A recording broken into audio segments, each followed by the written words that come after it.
C'est bon? Chers amis, aujourd'hui, jour de Noël, tout était blanc autour de nous et nous nous sommes réveillés pleins de joie dans le cœur de venir remercier la Vierge Marie d'avoir sauvé son beau royaume il y a 150 ans et venir l'implorer, la supplier et encourager, entraîner tous les Français à supplier la Vierge. Maintenant, c'est elle qui est reine de France, c'est elle qui doit s'occuper de son peuple franc qui est en grand danger. Et on le voit notamment par l'attaque contre les paysans qui était si violente le 12 décembre et puis que ça continue avec cet accord malheureux du Mercosur.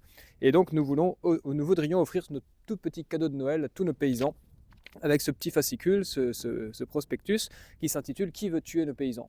pour vraiment que les Français prennent parti pour les paysans contre ceux qui veulent les détruire, les assassiner. Ceux qui nous nourrissent, on les détruit. Et ensuite, que faire, qu'espérer? Et là, c'est la réponse des trésors de nos pères, si on peut dire, c'est-à-dire la réponse surnaturelle, la réponse catholique à ce drame qui est en train de se jouer. C'est-à-dire que notre paysannerie n'est plus en fait une paysannerie, ce sont des agriculteurs, donc des entreprises. Donc ils ont suivi le mouvement de l'industrialisation, du monde moderne, du mondialisme, etc. Ils ont oublié les avertissements de Notre-Dame de la Salette et ils ont oublié comment nos ancêtres vivaient. C'est-à-dire qu'ils commençaient leur journée par prier le bon Dieu, de leur accorder toutes les grâces pour la journée et le soir de remercier et le dimanche de se retrouver à l'église avec tout le village. Et ça, c'était le modèle que Dieu aimait et que Dieu bénissait. Et c'est pourquoi les paysans autrefois étaient heureux et c'est pourquoi les agriculteurs aujourd'hui sont malheureux. Et la différence entre le terme de paysan que les agriculteurs n'aiment plus, parce qu'on a l'impression que paysan c'est vraiment méprisable, alors que paysan c'est magnifique ce mot, c'est le pays est fondé sur nos paysans et le paysan se définit par son être.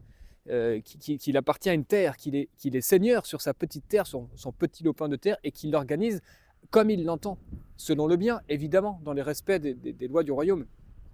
Tandis que l'agriculteur se définit par sa fonction, et donc par une fonction qui a évolué, et donc par quelque chose qui est interchangeable. On peut être agriculteur un jour, médecin le deuxième jour, et soldat le troisième. Non, le paysan, il est paysan, c'est un être profond. Et nous en connaissons quelques-uns, et c'est beau de voir ces hommes qui sont tellement enracinés, et c'est pourquoi aujourd'hui ils sont si attaqués. C'est exactement comme nos racines des apôtres de Gaulle, c'est nos racines les plus profondes, et ben eux c'est la population la plus profonde, et les deux sont attaqués. Et donc nous voulons défendre les paysans et nos apôtres de Gaulle, et nous avons eu cette inspiration depuis quelques jours de vouloir, clôturer la première partie de nos études sur les apôtres de Gaulle par un livre et peut-être, si Dieu veut, un film sur Saint-Denis l'Aréopagite, premier évêque de Paris. Parce que Saint-Denis, c'est capital, c'est celui qui va achever l'œuvre de l'évangélisation des Gaules à Paris et tout le nord de Paris, la Normandie, le nord, Amiens, etc. Tout ça, c'est Saint-Denis.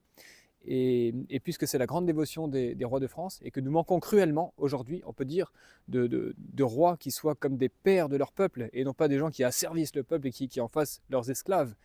Et donc nous trouvons que c'est une jonction qui est parfaitement providentielle, d'autant plus qu'en 2026, nous fêterons le 14e centenaire de la fondation de l'abbaye de Saint-Denis, près de Paris, par le roi Dagobert, un roi magnifique, entouré de saints, de Saint-Ouen, de Saint-Germain, de Saint-Éloi, de tous ces saints mérovingiens grandioses qui étaient ses ministres avant de devenir moine, ermite ou évêque de Rouen ou de Noyon pour ce qui est de Saint-Éloi.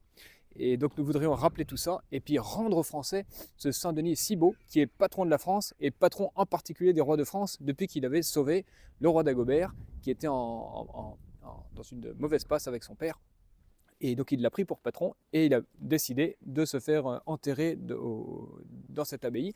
Et à sa suite, jusqu'à Louis XVI, tous nos rois ont été enterrés dans l'abbaye de Saint-Denis.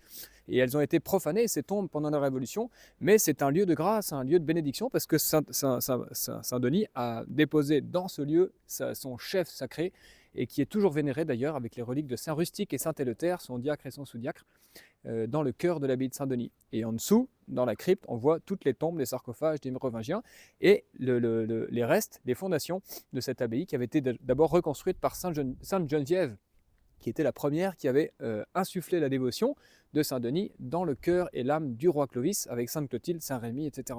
Que cette histoire est belle, que nous sommes heureux ce jour de Noël de nous dire oui, il fait froid dans ce monde où la charité se refroidit, oui, il fait nuit où toutes les lumières qui autrefois éclairaient les âmes et les esprits sont éteintes, mais nous avons la Vierge Marie, nous avons nos rois de France, nous avons des saints, nous avons tout ce nous avons tout ce qu'il faut, toute l'énergie qui petit à petit va insuffler dans l'âme des Français et fédérer aussi nos Français, nous réunir pour lutter, mais a commencé par sortir son chapelet, par étudier nos rois de France et par nous réaffectionner envers eux. Et une dernière pensée qui nous est venue, c'est que puisque, comment dire, nous avons entendu depuis tout petit les républicains nous dire que les rois étaient des méchants, les rois étaient des profiteurs, des jouisseurs, etc. Eh bien, nous allons redonner la vraie histoire de nos rois de France, en même temps que celle des apôtres de Gaulle, pour qu'un jour les Français se disent « mais c'est merveilleux d'avoir un roi ». Et comme on disait encore au 19e siècle, sous l'Ancien Régime, « ah, si le roi savait ça, chacun obtiendrait sa justice ».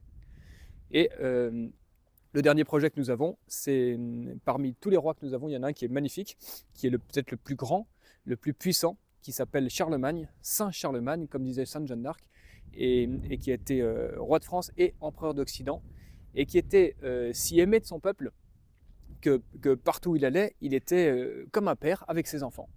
Et il y a notamment un capitulaire qui s'appelle le capitulaire d'Évilis, où il explique ce que chaque domaine, chaque petit groupe de Français doit posséder pour que quand l'empereur arrive, il trouve à peu près partout des petits morceaux de France. Et donc il faut qu'il y ait un certain nombre de chevreaux, de sarcelles, de plantes, pour que son peuple puisse se nourrir et se guérir. Et voilà, entre les laboratoires pharmaceutiques d'aujourd'hui et les laboratoires écologiques et catholiques de Charlemagne, il faut choisir. Voilà. Nous avons fait notre choix et nous espérons qu'un jour les Français fassent tous leur choix pour retrouver cet art de vivre français si beau, si chrétien. Et Montesquieu disait au XVIIe siècle qu'un homme, pour bien gouverner son domaine ou sa famille, eh bien, il pouvait prendre Charlemagne pour modèle, tellement il avait un art de bien vivre et de bien gouverner son royaume. Mais l'auteur ajoutait ensuite, mais pour se faire comprendre et se faire aimer, comme Charlemagne s'est fait comprendre et s'est fait aimer de son peuple, eh bien ça, c'est une grâce du bon Dieu qu'il faut que chacun demandions les uns pour les autres et que nous nous souhaitons un joyeux et saint Noël français, catholique, plein d'espérance.